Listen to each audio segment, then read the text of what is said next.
Science preparatory exam ಇದೆ ಮಕ್ಕಳೇ. And ಇದೇ ಥರ ನೆಕ್ಸ್ಟ್ ಪ್ರಿಪ್ರೇಟರಿ 2 ಬರುತ್ತೆ, ಪ್ರಿಪ್ರೇಟರಿ 3 ಬರುತ್ತೆ. ಸೊ ಈ ಪ್ರಿಪ್ರೇಟರಿ ಎಕ್ಸಾಮ್ಸ್ನ ಕರೆಕ್ಟಾಗಿ ಅಟೆಂಡ್ ಮಾಡಬೇಕು, ಸೈನ್ಸಲ್ಲಿ ಔಟ್ ಆಫ್ ಔಟ್ ಸ್ಕೋರ್ ಮಾಡಬೇಕು ಅಂದರೆ ಈ ವಿಡಿಯೋನ ತಪ್ಪದೆ ಕೊನೆವರೆಗೂ ನೀವು ನೋಡಲೇಬೇಕು. ಹಲೋ ಮಕ್ಕಳೇ, ಎಲ್ಲರಿಗೂ ಈ ನಮ್ಮ ಪ್ರಿಪ್ರೇಟರಿ ಬಗ್ಗೆ ಇರುವಂತಹ ಲಾಸ್ಟ್ ಮಿನಿಟ್ ಟಿಪ್ಸಿನ ಕ್ಲಾಸಿಗೆ ಸುಸ್ವಾಗತ. ಸೊ ನೀವು ಈ ನಮ್ಮ ವಿಡಿಯೋನ ಯಾಕೆ ನೋಡಬೇಕು ಅಂದರೆ, ನಾಳೆ ಪ್ರಿಪ್ರೇಟರಿ ಎಕ್ಸಾಮ್ ಇದೆ, ಸೈನ್ಸಲ್ಲಿ ಪ್ರಿಪ್ರೇಟರಿ ಎಕ್ಸಾಮ್ ಇದೆ. ಆ್ಯಂಡ್ ಈ ಸೈನ್ಸಲ್ಲಿ ಯಾವ ಸಿಲಿ ಮಿಸ್ಟೇಕ್ಸ್ ಎಲ್ಲ ಮಾಡ್ತೀರಾ ಅಲ್ವಾ, ಅದನ್ನು ಹೇಗೆ ಅವಾಯ್ಡ್ ಮಾಡಬೇಕು ಆ್ಯಂಡ್ ಬೆಸ್ಟ್ ಸ್ಕೋರ್ನ ಹೇಗೆ ಪಡಿಬೇಕು ಅಂತ ನೀವು ತಿಳ್ಕೊಬೇಕಂದ್ರೆ ಈ ವಿಡಿಯೋನ ಖಂಡಿತ ಕೊನೆವರೆಗೂ ನೋಡಲೇಬೇಕು ಮಕ್ಕಳ. ಸೊ ಈ ವಿಡಿಯೋ ಹೆಸರೇನು, last minute science preparatory exam tips. And ಅದಕ್ಕಿಂತ ಇಂಪಾರ್ಟೆಂಟು ಕೆಳಗಿರೋ ಲೈನ್ ಇದೆ ನೋಡಿ, score smart avoid silly mistakes. Okay, smart ಆಗಿ ಹೇಗೆ ಸ್ಕೋರ್ ಮಾಡಬೇಕು, ನೀವು ಹಾರ್ಡ್ ವರ್ಕ್ ಮಾಡಬಾರ್ದು, ಸ್ಮಾರ್ಟ್ ವರ್ಕ್ ಮಾಡಬೇಕು ಅಂತ ಪರೀಕ್ಷೆಯಲ್ಲಿ ಎಷ್ಟೊಂದು ಸತಿ ಹೇಳ್ತಿರ್ತೀವಿ ಅಲ್ವಾ. ಸೊ ಇದೇ ರೀತಿ ಸ್ಮಾರ್ಟ್ ಆಗಿ ನೀವು ಹೇಗೆ ಪ್ರಿಪ್ರೇಟರಿಗೆ ಲಾಸ್ಟ್ ಮಿನಿಟಲ್ಲಿ ತಯಾರಾಗ್ಬೋದು ಅಂತ ಈ ವಿಡಿಯೋ ಮೂಲಕ ನಾನು ನಿಮಗೆ ಹೇಳ್ತಿದ್ದೀನಿ. ನನ್ನ ಹೆಸರು ಹರ್ಷಿತಾ SS. ಆ್ಯಂಡ್ ಇದೇ ಥರ ವಿಡಿಯೋಸ್ ಬರ್ತಾನೆ ಇರುತ್ತೆ, ಇದೇ ಥರ ನಾವು ನಿಮಗೆ ಟಿಪ್ಸು ಟ್ರಿಕ್ಸು ಸ್ಟ್ರಾಟಜೀಸ್ನ ಕೊಡ್ತಾನೆ ಇರ್ತೀನಿ. ಸೊ ನಿಮಗೆ ಈ ರೀತಿ ವಿಡಿಯೋಸ್ ಬೇಕು ಅಂದರೆ ನೀವು ಫಸ್ಟ್ ಏನು ಮಾಡಬೇಕು, ಫಸ್ಟ್ ಈ ವಿಡಿಯೋನ ಹೋಗಿ ಲೈಕ್ ಮಾಡಬೇಕು. ಹಾಗೂ ಕಾಮೆಂಟ್ ಸೆಕ್ಷನಲ್ಲಿ ನಾಳೆ ನಿಮಗೆ ಎಷ್ಟು ಮಾರ್ಕ್ಸ್ ಬರಬೇಕು ಸೈನ್ಸಲ್ಲಿ ಅಂತ ನಿಮ್ಗೆ ಆಸೆ ಇದೆ ಅಂತ ಕಾಮೆಂಟ್ ಸೆಕ್ಷನಲ್ಲಿ ಮೆನ್ಷನ್ ಮಾಡಿ. ಹಾಗೂ ಇದೇ ಮಾರ್ಕ್ಸ್ ಬರುತ್ತೆ ಅನ್ನೋ ಕಾನ್ಫಿಡೆನ್ಸ್ ಇದ್ದರೆ ಎಕ್ಸಾಮ್ ಮುಗಿದ ಮೇಲೆ ಕೂಡ ಬಂದ್ಬಿಟ್ಟು ನನಗೆ ಹೇಳಬೇಕು, ಆಯಿತಾ, ಎಷ್ಟು ಮಾರ್ಕ್ಸ್ ಬರುತ್ತೆ ಮ್ಯಾಮ್, ನನಗೆ ಇಷ್ಟು ಮಾರ್ಕ್ಸ್ ಬರ್ಬೋದು ಅಂತ ನೀವು ಹೇಳಬೇಕು. ಸೊ ಫಸ್ಟ್ ಏನು ಮಾಡ್ತೀರಾ, ವಿಡಿಯೋನ ಲೈಕ್ ಮಾಡ್ತೀರಾ, ಅದಾದಮೇಲೆ ನಾಳೆ ಎಷ್ಟು ಸ್ಕೋರ್ ಬೇಕು ನಿಮಗೆ ಸೈನ್ಸ್ ಎಕ್ಸಾಮಲ್ಲಿ ಅಂತ ಕಾಮೆಂಟ್ ಸೆಕ್ಷನಲ್ಲಿ ನನಗೆ ತಿಳಿಸ್ತೀರಾ. ನಾನು ಈ ವಿಡಿಯೋ ಬಂದಮೇಲೆ ಐ ಪ್ರಾಮಿಸ್ ಯು ನಾನು ಕಾಮೆಂಟ್ ಸೆಕ್ಷನ್ನ ನೋಡ್ತೀನಿ, ಎಷ್ಟು ಜನ ಸ್ಟೂಡೆಂಟ್ಸ್ ಎಷ್ಟು ಮಾರ್ಕ್ಸ್ನ ಎಕ್ಸ್ಪೆಕ್ಟ್ ಮಾಡ್ತಿದ್ದಾರೆ ಅಂತ ನಾನು ಖಂಡಿತ ನಮ್ಮ ಕಾಮೆಂಟ್ ಸೆಕ್ಷನ್ನ ಚೆಕ್ ಮಾಡ್ತೀನಿ. So go ahead, like the video and comment, ಆಯಿತಾ ಮಕ್ಕಳ. ಓಕೆ, ತಡ ಮಾಡಿದೆ ವಿಡಿಯೋನ ಸ್ಟಾರ್ಟ್ ಮಾಡೋಣ. ಯಾಕೆ, ಬಿಕಾಸ್ ನಾಳೆ ಎಕ್ಸಾಮ್ ಇದೆ, ತುಂಬ ಟೈಮ್ ವೇಸ್ಟ್ ಮಾಡಬಾರ್ದು ನಿಮ್ಮದು. So let start of the video. Yes, what is the first tip here? ಒಂದು, ನಾನು ನಿನ್ನೆ ಕೂತ್ಕೊಂಡು ನಿಮ್ಮ 2019ಇಂದ 2025 ಬೋರ್ಡ್ ಎಕ್ಸಾಮ್ಸ್ ಏನು ನಡೆದಿದೆ ಅಲ್ವಾ, ಅದರ ಪೇಪರ್ಸ್, ಫೈನಲ್ ಇಯರ್ ಪೇಪರ್ಸ್ನ ನಾನು ಕೂತ್ಕೊಂಡು ಚೆಕ್ ಮಾಡಿದ್ದೀನಿ. ಒಂದು ಖಂಡಿತವಾಗ್ಲೂ ಬರುವಂತಹ ಕ್ವೆಶನ್ ಬ್ಯಾಲೆನ್ಸಿಂಗ್ ಆಫ್ ಇಕ್ವೇಷನ್ಸ್, ಆಯಿತಾ. ಬ್ಯಾಲೆನ್ಸಿಂಗ್ ಆಫ್ ಇಕ್ವೇಷನ್ಸ್ ಅಂದರೆ ಸಮೀಕರಣಗಳನ್ನ ಸರಿದೂಗಿಸುವಂಥ ಒಂದು ಪ್ರಶ್ನೆ ಅಟ್ಲೀಸ್ಟ್ ಬಂದೇ ಬರುತ್ತೆ ಮಕ್ಕಳ. ಅಂದರೆ ನಿಮಗೆ ಬ್ಯಾಲೆನ್ಸಿಂಗ್ ಆಫ್ ಇಕ್ವೇಷನ್ಸ್ನ ಪರ್ಟಿಕ್ಯುಲರ್ ಕ್ವೆಶನಾಗಿ ಕೇಳದೇ ಇದ್ರೂ ಕೂಡ ಬೇರೆ ಯಾವುದೋ ಇಕ್ವೇಷನ್ನ ಕೊಟ್ಬಿಟ್ಟು ಇದನ್ನು ಬ್ಯಾಲೆನ್ಸ್ ಮಾಡಿ ಅಂತ ನೀವು ಸಬ್ ಕ್ವೆಶನ್ ಆಗಿ ಕೇಳ್ಬೋದು, ಆಯಿತಾ. So balancing of equation is an extremely important concept. So do not skip short marks ಅಂದರೆ ಇದನ್ನು ತೆಗೆದುಕೊಂಡು ಪಾಕೆಟಲ್ಲಿ ಇಟ್ಕೊಳ್ಳೋವಂಥ ಮಾರ್ಕ್ಸು ಮಕ್ಕಳ.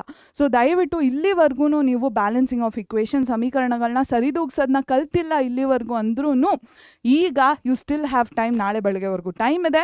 So go ahead and learn balancing of equations. At least 3 marks ಬರುತ್ತೆ. ನಾನು ಪೇಪರ್ ಅನಾಲಿಸಿಸ್ ಮಾಡಿದಾಗ ನನಗೆ ಏನು ಕಂಡಿದ್ದು ಅಂದರೆ ಅಟ್ಲೀಸ್ಟ್ 3 ಅಂಕಗಳು ನಿಮಗೆ ಬ್ಯಾಲೆನ್ಸಿಂಗ್ ಆಫ್ ಇಕ್ವೇಷನ್ಸಿಂದ ಬರುತ್ತೆ, ಆಯಿತಾ. ಸೊ ಇನ್ನೂ ಕಲ್ತಿಲ್ಲ ಅಂದರೆ ಇಲ್ಲಿ ಈ ವಿಡಿಯೋದಲ್ಲಿ ಹೇಳ್ಕೊಟ್ಟಿದ್ದೀನಿ, 32 ಮಿನಿಟ್ಸ್ ವಿಡಿಯೋ ಇದೆ, full A to Z balancing ಹೇಗೆ ಮಾಡಬೇಕು ವಿತ್ ಎಕ್ಸಾಂಪಲ್ಸ್ನ ಹೇಳ್ಕೊಟ್ಟಿದ್ದೀನಿ. ಈ ವಿಡಿಯೋನ ಖಂಡಿತ ಹೋಗಿ ನೋಡಿ. ಇನ್ನೂ ಬ್ಯಾಲೆನ್ಸಿಂಗ್ ಕಲ್ತಿಲ್ಲ ಅಂದರೆ, ಸರಿದೂಗಿಸುವಿಕೆನ ಇನ್ನೂ ಕಲ್ತಿಲ್ಲ ಅಂದರೆ ಈ ವಿಡಿಯೋದಲ್ಲಿ ನಾನು ನಿಮಗೆ ಫುಲ್ ಬೇಸಿಕ್ಸಿಂದ ಬ್ಯಾಲೆನ್ಸಿಂಗ್ ಬಗ್ಗೆ ಹೇಳ್ಕೊಟ್ಟಿದ್ದೀನಿ, ಆಯಿತಾ. ಸೊ ಇದರ ವಿಡಿಯೋ ಲಿಂಕ್ ಏನಿದೆ ಇದನ್ನು ನಾನು ಕೆಳಗೆ ಕಾಮೆಂಟ್ ಸೆಕ್ಷನಲ್ಲಿ ಮೆನ್ಷನ್ ಮಾಡ್ತೀನಿ. So watch that video. ನೀವು ಅನ್ಕೋತಿರ್ತೀರಾ, ಮ್ಯಾಮ್ ಒಂದು ವೀಡಿಯೋಲಿ ನಾನೇನು ಬ್ಯಾಲೆನ್ಸಿಂಗ್ ಕಲಿತೀನಿ ಮ್ಯಾಮ್, ಸುಮ್ಮನೆ ನೀವು ಹೇಳ್ತೀರಾ ಅಂತ. ಬಟ್ ಇಲ್ಲಿ ನೋಡಿ, 1 ಡೇ ಆಗೋ ವರ್ಷ ಅನ್ನೋ ಮಗು, ಆಯಿತಾ, ವರ್ಷ ಅನ್ನೋ ಮಗು ನಮಗೆ ಇಲ್ಲಿ ಕಾಮೆಂಟ್ ಮಾಡಿದೆ ಏನಂತ, ma'am I thought balancing chemical equations would be very difficult, but as soon as I watch this video balancing seemed very simple to me. All this is possible because of you ma'am, thank you so much, I respect ಪರೀಕ್ಷೆ. So ವರ್ಷ ಅನ್ನೋ ಮಗು ಏನಿದೆ ಇದು ಬ್ಯಾಲೆನ್ಸಿಂಗ್ನ ಕಲ್ತಿರಲಿಲ್ಲ ಅಂತ ಹೇಳ್ತಿದ್ದಾರೆ.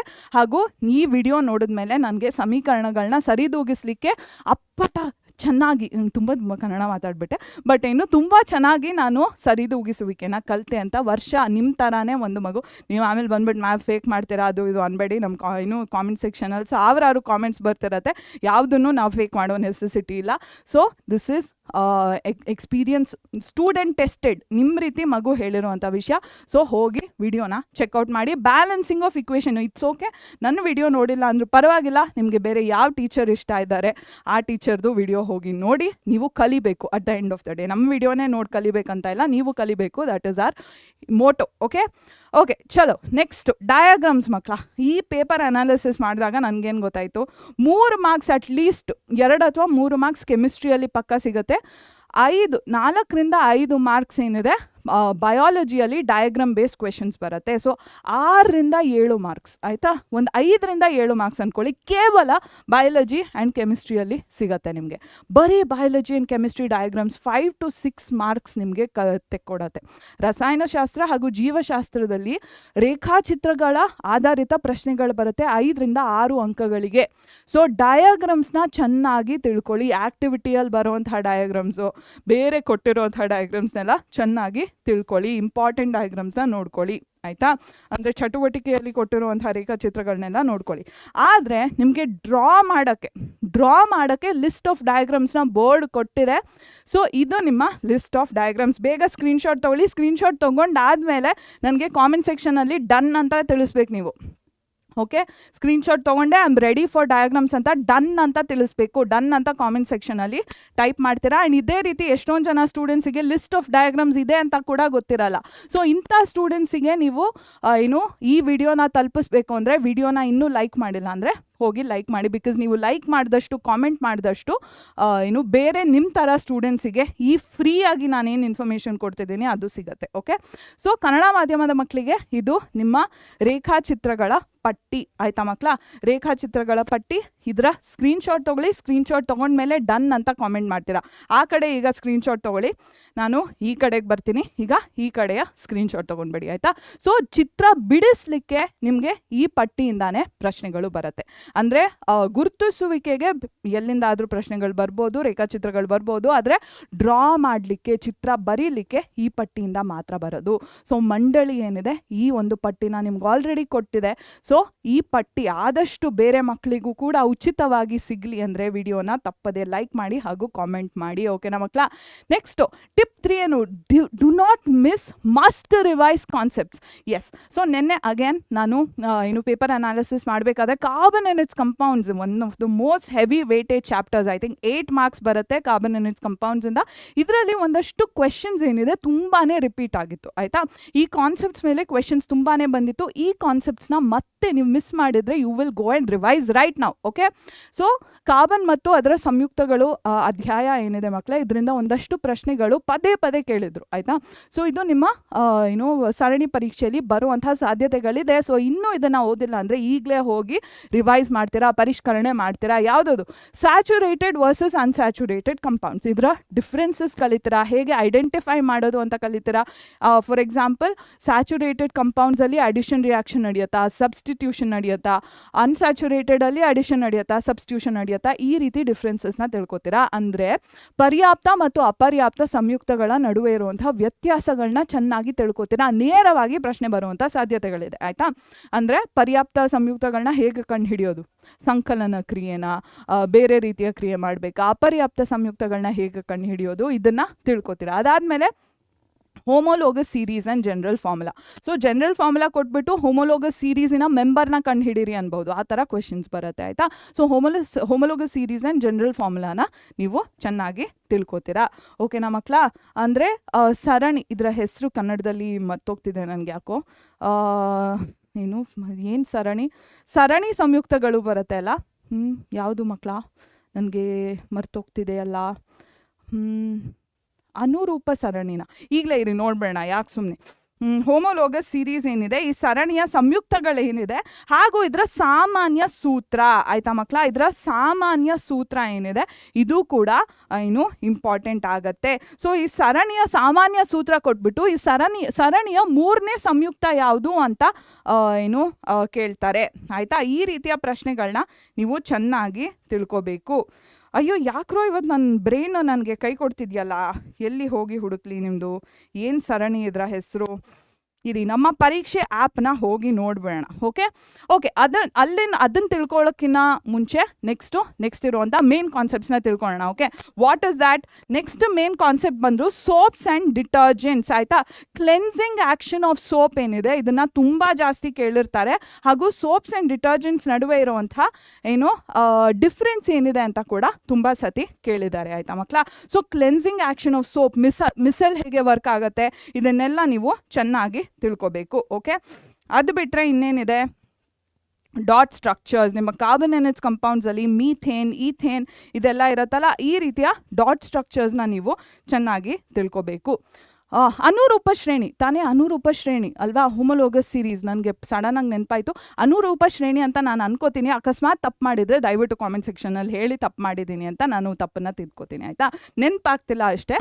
Okay, so dot structures ಏನಿದೆ, ಚುಕ್ಕಿ ವಿನ್ಯಾಸಗಳೇನಿದೆ ಇದನ್ನು ನೀವು ಚೆನ್ನಾಗಿ ತಿಳ್ಕೊಬೇಕು. These are highly repeated concepts. ಇದರಿಂದ ಮತ್ತೆ ಪ್ರಶ್ನೆಗಳನ್ನ ಕೇಳಿದ್ದಾರೆ. ಓಕೆ, ನೆಕ್ಸ್ಟು ಹೆರಿಡಿಟಿ ಚಾಪ್ಟರ್ ಏನಿದೆ ಇದರಲ್ಲಿ ಮೋನೋಹೈಬ್ರಿಡ್ ಕ್ರಾಸ್ನ ಬರೆಯೋದು ಗೊತ್ತಿರಬೇಕು. ಡೈಹೈಬ್ರಿಡ್ ಕ್ರಾಸ್ ಇದರ ಕ್ವೆಶನ್ಸ್ ಬಂದೇ ಬರುತ್ತೆ ಮಕ್ಕಳ. ಒಂದು ಮೋನೋಹೈಬ್ರಿಡ್ ಅಥವಾ ಡೈಹೈಬ್ರಿಡ್ ಕ್ರಾಸ್ನ ಜನರಲಿ ಕೇಳ್ತಾರೆ. ಆಯಿತಾ, ಅದು ಬಿಟ್ಟರೆ ಸೆಕ್ಸ್ ಡಿಟರ್ಮಿನೇಷನ್ ಏನಿದೆ this is also a very important concept when it comes to heredity. So heredity ಏನಿದೆ ಇದರಿಂದ ಬರುವಂಥ one of the most high weightage concepts ಆಗಿರುತ್ತೆ. ಸೊ ಇದನ್ನು ನೀವು ತಿಳ್ಕೊಬೇಕು. ಆಯಿತಾ, ಕನ್ನಡದಲ್ಲಿ ಹೇಳಬೇಕಂದ್ರೆ ಅನುವಂಶೀಯತೆ ಅನ್ನೋ ಅಧ್ಯಾಯ ಏನಿದೆ ಇದರಲ್ಲಿ ಹೆಚ್ಚು ಅಂಕಗಳು ಎಲ್ಲಿಂದ ಕೇಳಿದ್ದಾರೆ, ಮುಂಚೆ ಏನು ಬೇರೆ ಹಿಂದಿನ ವರ್ಷದ ಪ್ರಶ್ನೆ ಪತ್ರಿಕೆಗಳಲ್ಲಿ ಏಕತಳೀಕರಣದ ಸಂಕರಣ ಏನಿದೆ ಅದರಲ್ಲಿ, ದ್ವಿತಳೀಕರಣದ ಸಂಕರಣ ಏನಿದೆ ಅದರಲ್ಲಿ ಪ್ರಶ್ನೆ ಕೇಳಿದ್ದಾರೆ. ಹಾಗೂ ಲಿಂಗ ನಿರ್ಧರಣೆ, ಸೊ ಗಂಡು ಮಕ್ಕಳಲ್ಲಿ ಲಿಂಗಾಣುಗಳು ಯಾವುವು, ಹೆಣ್ಣು ಮಕ್ಕಳಲ್ಲಿ ಲಿಂಗಾಣುಗಳು ಯಾವುವು, ಸೊ ಈ ಸಂಕರಣ ಹೇಗೆ ನಡೆಯುತ್ತೆ ಇದ್ರ ಬಗ್ಗೆ ತುಂಬ ಸತಿ ಪ್ರಶ್ನೆಗಳನ್ನ ಕೇಳಿದ್ದಾರೆ. ಸೊ ನೀವು ಈ ರೀತಿಯ ಪಕ್ಕಾ ಬರುವಂತಹ ಪ್ರಶ್ನೆಗಳನ್ನ ಚೆನ್ನಾಗಿ ಅಭ್ಯಾಸ ಮಾಡಿಕೊಂಡು ಹೋಗಬೇಕು.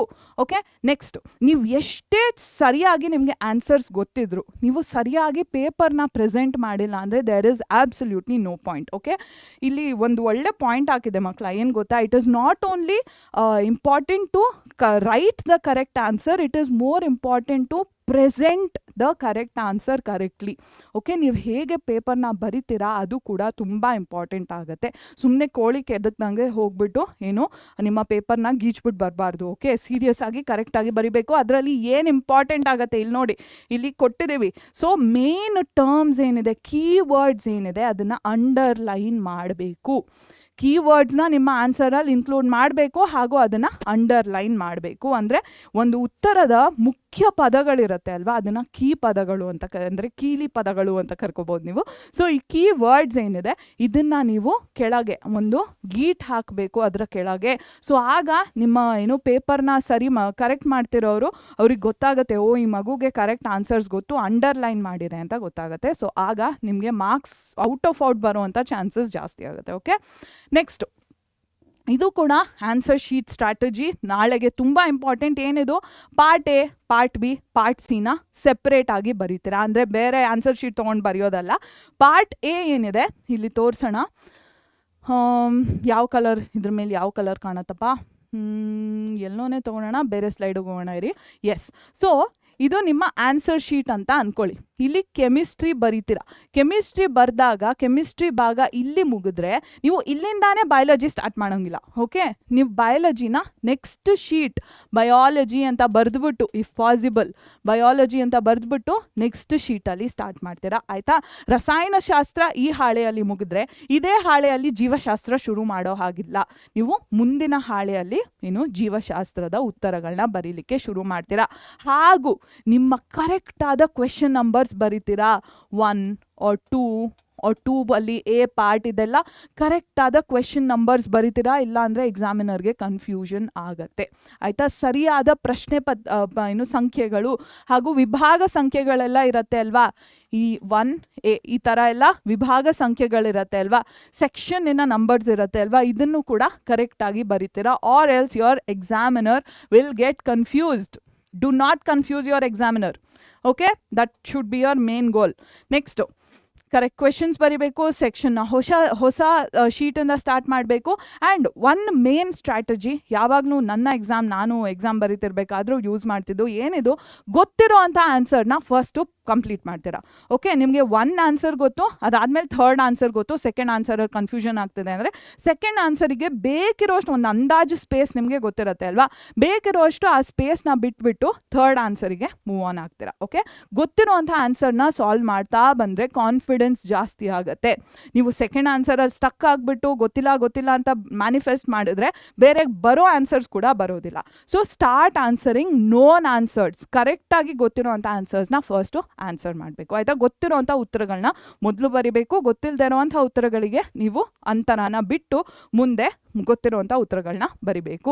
ಆಮೇಲೆ ನೆನಪಾದಾಗ ವಾಪಸ್ ಬಂದು ಗೊತ್ತಿಲ್ಲದೆ ಇರೋವಂಥ ಉತ್ತರಗಳನ್ನ ಬರೀರಿ ಆಯಿತಾ. ಆಗ ನಿಮ್ಮ ಏನು ಕಾನ್ಫಿಡೆನ್ಸ್ ಏನಿದೆ ಜಾಸ್ತಿ ಆಗುತ್ತೆ, ನಿಮ್ಮ ಮೇಲೆ ನಿಮಗೆ ಇರುವಂಥ ಭರವಸೆ ಏನಿದೆ ಜಾಸ್ತಿ ಆಗುತ್ತೆ. Okay, use last 5 to 10 minutes to revise your answers. You will not believe me, ನಾನು ನನ್ನ ಪೇಪರ್ಸ್ ಬರೀಬೇಕಾದ್ರೆ ಲಾಸ್ಟ್ 5 to 10 minutesಲ್ಲಿ ಮಾಡುವಂಥ ಕರೆಕ್ಷನ್ಸಿಂದ ಎಷ್ಟೊಂದು ಮಾರ್ಕ್ಸ್ನ ಸೇವ್ ಮಾಡಿದ್ದೀನಿ. ಓಕೆ, ಮೇ ಬಿ ಕರೆಕ್ಟಾದ ಕ್ವೆಶನ್ ನಂಬರ್ ಬರ್ದಿರ್ಲಿಲ್ವೇನೋ, ಅವ್ರು ಒಂದೊಂದು ಸತಿ ನಾನು ಲಾಸ್ಟ್ ಪೇಜಲ್ಲೂ ಕ್ವೆಶನ್ಸ್ ಇದೆ ಅಂತಾನೆ ಮರ್ತೋಗ್ತಿದ್ದೆ ಮಕ್ಕಳ.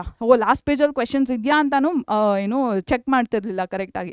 ಸೊ ಫಸ್ಟ್ ಕ್ವೆಶನ್ ಪೇಪರ್ನ ಸರಿಯಾಗಿ ಚೆಕ್ ಮಾಡ್ಕೊಳ್ಳಿ ಆಯಿತಾ. ಪ್ರಶ್ನೆ ಪತ್ರಿಕೆನ ಸರಿಯಾಗಿ ಎಲ್ಲ ಪ್ರಶ್ನೆಗಳು ಇದೆಯಾ ಅಂತ ನೀವು ಚೆಕ್ ಮಾಡ್ಕೋಬೇಕು ಆಯಿತಾ. ಆ್ಯಂಡ್ ಕೊನೆಯ 5 to 10 ನಿಮಿಷ ಏನು ಮಾಡ್ತೀರಾ, ಏನು ಎಲ್ಲ ಪ್ರಶ್ನೆಗಳನ್ನ ಸರಿಯಾಗಿ ಬರ್ದಿದ್ದೀನಾ, ಎಲ್ಲ ಪ್ರಶ್ನೆ ಸಂಖ್ಯೆಗಳನ್ನ ಹಾಕಿದ್ದೀನಾ ಅಂತ ಚೆಕ್ ಮಾಡ್ಕೋತೀರಾ, ಎಲ್ಲದನ್ನೂ ರಿವೈಸ್ ಮಾಡ್ತೀರಾ ಒಂದ್ಸತಿ. Okay, last 5 to 10 minutes you're going to check if your answers are correct, keywords are underlined, if all the question numbers are correct anta you will get some clarity, okay, in the last 5 to 10 minutes. Okay, yes. So ಇದು main concepts ಅಂದರೆ main ನಾನು ನಿಮಗೆ ಏನೇನು ಹೇಳಬೇಕಿತ್ತು ಅಲ್ವಾ, ಅದನ್ನೆಲ್ಲ ಈ ವಿಡಿಯೋದಲ್ಲಿ ಹೇಳಿದ್ದೀನಿ. ನಾಳೆ ನಿಮಗೆ ನಿಮ್ಮ ಪ್ರಿಪ್ರೇಟ್ರಿ ಎಕ್ಸಾಮ್ ಏನಿದೆ ಇದಕ್ಕೆ ಆಲ್ ದ ವೆರಿ ಬೆಸ್ಟ್. ನೀವು ಚೆನ್ನಾಗಿ ಮಾಡ್ತೀರಾ ಅಂತ ನನಗೆ ಕಾನ್ಫಿಡೆನ್ಸ್ ಇದೆ. ಆ್ಯಂಡ್ ಎಕ್ಸಾಮ್ ಬರೆದ ಮೇಲೆ ಎಷ್ಟು ಮಾರ್ಕ್ಸ್ ಬಂದಿದೆ ಅಂತ ನನಗೆ ಕಾಮೆಂಟ್ ಸೆಕ್ಷನಲ್ಲಿ ಬಂದು ತಿಳಿಸ್ಬೇಕು, because I am definitely going to check right after your exams ಆಯಿತಾ. ಆ್ಯಂಡ್ ವಿಡಿಯೋ ರಿಲೀಸ್ ಆದಮೇಲೂ ಚೆಕ್ ಮಾಡ್ತಿದ್ದೀನಿ ನಮ್ಮ ಮಕ್ಕಳು ಎಷ್ಟು ಮಾರ್ಕ್ಸ್ ಬರುತ್ತೆ ಅಂತ ಹೋಪ್ ಮಾಡ್ತಿದ್ದಾರೆ ಅಂತ ಕೂಡ I am going to check. So comment on the video and like the video. And ಇದೇ ಥರ ನೆಕ್ಸ್ಟ್ ಪ್ರಿಪ್ರೇಟ್ರಿ, ಅದಾದಮೇಲೆ ಇನ್ನೊಂದು ಪ್ರಿಪ್ರೇಟ್ರಿ ಆ್ಯಂಡ್ ಆಬ್ವಿಯಸ್ಲಿ ಬೋರ್ಡ್ ಎಕ್ಸಾಮ್ಸ್ಗೆ ಮಸ್ತ್ ಟಿಪ್ಸ್ ಆ್ಯಂಡ್ ಟ್ರಿಕ್ಸ್ನ ನಾನು ಖಂಡಿತ ಹೇಳ್ಕೊಡ್ತೀನಿ. ಸೊ ಇದೆಲ್ಲ ನೀವು ಮಿಸ್ ಔಟ್ ಆಗಬಾರ್ದು ಅಂದರೆ ಈಗಲೇ ಹೋಗಿ ನಮ್ಮ ಚಾನಲ್ಗೆ ಏನು ಮಾಡ್ತೀರಾ, ಸಬ್ಸ್ಕ್ರೈಬ್ ಮಾಡ್ತೀರಾ. ಇನ್ನೂ ಸಬ್ಸ್ಕ್ರೈಬ್ ಮಾಡಿಲ್ಲ ಅಂದರೆ ಇನ್ನು ಬೋರ್ಡ್ ಏನಿದೆ ಅದು ಕೊಡುವಂಥ ಬೋರ್ಡಿಂದ ಬರುವಂಥ ಇನ್ಫಾರ್ಮೇಷನ್ ಎಲ್ಲ ಪರೀಕ್ಷೆ ಚಾನಲ್ಗಿನ್ನ ಒಳ್ಳೆ ಚಾನಲ್ ನಿಮಗೆ ಸಿಗಲ್ಲ ಈ ಇನ್ಫಾರ್ಮೇಷನ್ಗೋಸ್ಕರ. ಸೊ ಮಿಸ್ ಔಟ್ ಆಗಬಾರ್ದು, ನಿಮ್ಮ ಫ್ರೆಂಡಿಗೆ ಗೊತ್ತಿರೋವಂಥ ವಿಷಯ ನಿಮಗೆ ಗೊತ್ತಿಲ್ಲದೆ ಇರೋ ಹಂಗೆ ಆಗಬಾರ್ದು ಅಂದರೆ go and subscribe to the channel right now. Okay okay ಮಕ್ಕಳ, thank you so much for joining me. All the very best for your exam and I will see you in the next video.